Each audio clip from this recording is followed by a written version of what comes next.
Let us talk about depression. It is very important to know that around 60 to 65% of the world's population usually suffers from depression. Being a victim and entangled to depression. I am a victim of depression and I have been suffering from depression over the years. And I'd like us to look at some causes, some symptoms, and also ways to defeat depression.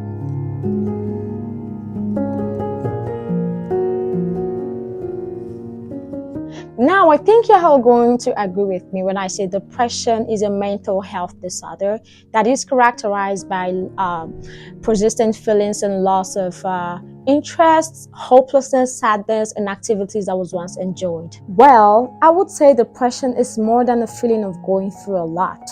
I would say depression is a demon that feeds on souls when you become a victim of it. It is very important to know that depression has the ability to significantly interfere with our daily life and functioning. It is also very important to know that depression can cause varieties of symptoms, which include changing appetite, changing sleep patterns, fatigue, irritability, difficulty in concentrating, feelings of worthlessness, and guilt. What are the causes of depression? Yes, there are different things, different situations that can cause depression, but we will be looking at 6 major causes of depression. The first cause on my list is brain chemistry. Yes, imbalances in some brain chemicals such as serotonin can actually contribute to depression. Just like I said before in one of my videos, serotonin is an happy cell, and imbalances in this chemical can also contribute highly to depression. The second cause of depression is social isolation. Yes, when you actually stay away from people, you tend to go into isolation. You do not want to relate with friends, family, other persons, external factors, and you want to always be on your own. Eventually, you're going to go into isolation, and always being alone and not having somebody to talk to will eventually increase the risks of having depression. To be very honest with you, I am a victim of social isolation. Over the years, I actually tend to go into isolation. I was actually trying to stay away from some basic friends. I was feeling like not talking to people was actually the best for me. But trust me, guys, when you do that, you're eventually risking and going into depression, because that is a major factor. Social isolation is a very important factor and a very common cause of going into depression, because I have been a victim of it, so I know what I'm talking about. The third cause of depression on my list is life events. Yes, traumatic or stressful life events can eventually lead to depression. We're talking about death of a loved one, relationship issues, financial issues. Yes, when you do not have, when you have such situations interfering with your mental health, you tend to go into depression, because just like I said before, depression is a mental health disorder. So when you eventually have those issues with your finance, relationship issues, especially death of a loved one, maybe your family, your mom, your dad, your sister, your husband, your wife, eventually that is going to increase the risk of you going into depression. I have been a victim of relationship issues, because I remember back then I was in a relationship issue. I had some issues with my boyfriend. He broke up with me, and I was actually thinking of going suicidal.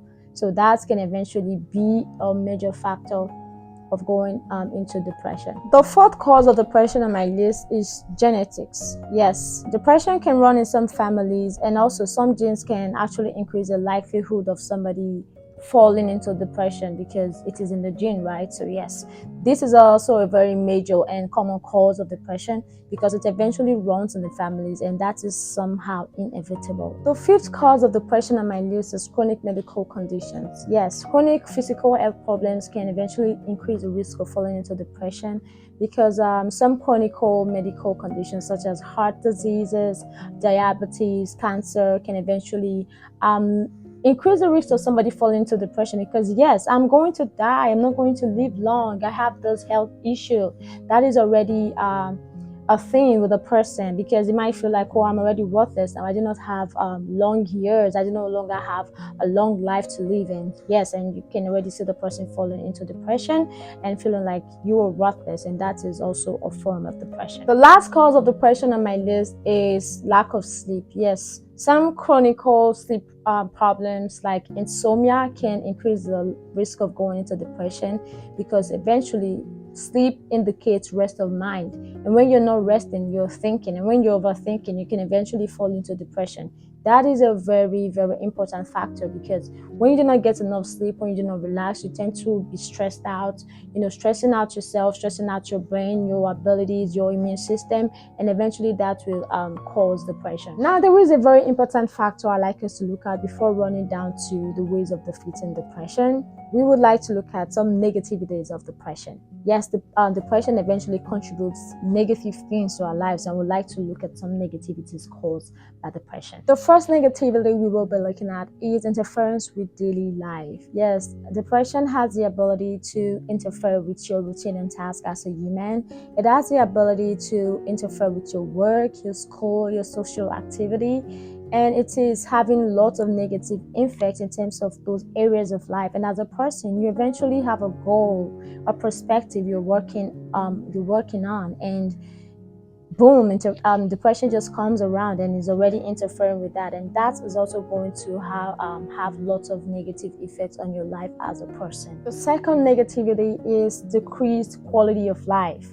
Depression can lead to a decreased overall happiness and satisfaction with life, and that eventually tend to give you a lot of doubt, doubting yourself. When you're not satisfied with your way of living, you tend to be negative minded, and being negative minded is eventually not going to bring anything positive out of you, but it's also going to affect your mental health. The third negativity is substance abuse. Depression can increase the risk of substance abuse, including alcohol and drugs, which eventually can worsen the symptoms and also lead to some health problems. Yes, when you have an high intake of drugs and alcohol, we all know what that does to our system. You tend to have kidney failures and other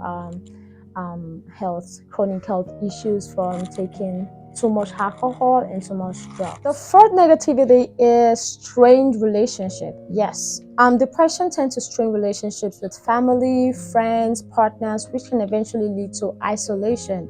And we all know that isolation is not eventually good for our mental health as a person. This isolation can eventually lead to loneliness, making you think some certain negative things you're not supposed to think about, and so that is very, very bad. We don't want that, right? The last negativity we will be talking about is suicidal ideation and death. Yes, we all know that depression is a leading risk factor for going into suicide, and people experiencing this thought usually think about self-harming and also committing suicide, which is actually not a very positive impact on our society today. Now, what are the ways to defeat depression? The first way of defeating depression is social support. Yes, by spending time with your friends and family, engaging in social activities help you to get rid of going into isolation, and by doing that, that is drastically already improving your mood, and when you do that, eventually you're already reducing the risk of going into depression. The second way of defeating depression is taking antidepressant medications. Yes, by taking these medications, it helps you to regulate your brain chemistry, therefore relieving you from the symptoms of depression. The third way of defeating depression is challenging negative thoughts. Yes, when you have negative thoughts about yourself or about any situation of life, you tend to go into depression. And challenging those negative thoughts is already a way to reduce the risk of going depression. You can actually try to work with a therapist, try to work with a mental health therapist that would eventually help you work towards challenging any negative thought patterns that would eventually make you fall into depression. The fourth way of defeating depression is eating a healthy diet. Yes, this actually contributes highly to getting rid of depression, because eating a healthy diet helps and contributes to us having a very good physical health. And eventually, when we do not have good physical health, we have some medical conditions, some illnesses. It helps us and contributing to making us fall into depression. So when we eventually eat healthy, when we watch over our overall health, we tend to reduce the risk of falling into depression. The fifth way of defeating depression is talk therapy. Yes, you can try talking with a mental health professional like a therapist or a counselor. They would eventually help you address the underlying causes of your depression. Yes, this eventually doesn't work for everybody, because you might feel like not talking to somebody about it is probably the best for you. But trust me, guys, I have been in a situation like this. I eventually used to think that not talking to persons was the best option and not talking to people was the best remedy. But trust me, guys, that is doing you more harm than good, because when you talk to somebody, when you express yourself, when you express your feelings, especially with somebody that you can trust, like the mental health professional or a counselor, it actually helps you to get rid of this depression or cases that will eventually lead to depression. So try talk therapy because it is one of the most effective ways to defeat depression. The last way of defeating depression we will be talking about is sleep hygiene. Yes, you need to try to create good sleep schedules and also relaxation techniques, because when you sleep a lot, it indicates rest of mind. And when you're resting a lot, you're not overthinking. And overthinking eventually makes you fall into depression. So by having good and enough sleep, that is already a way of getting rid of the symptoms of depression. So thank you for watching this video. If this video was actually very helpful, please give me a thumbs up, like, comment, and share. And please subscribe to my channel so that anytime I post a video, you get notified. Thanks for watching this video, guys. Bye.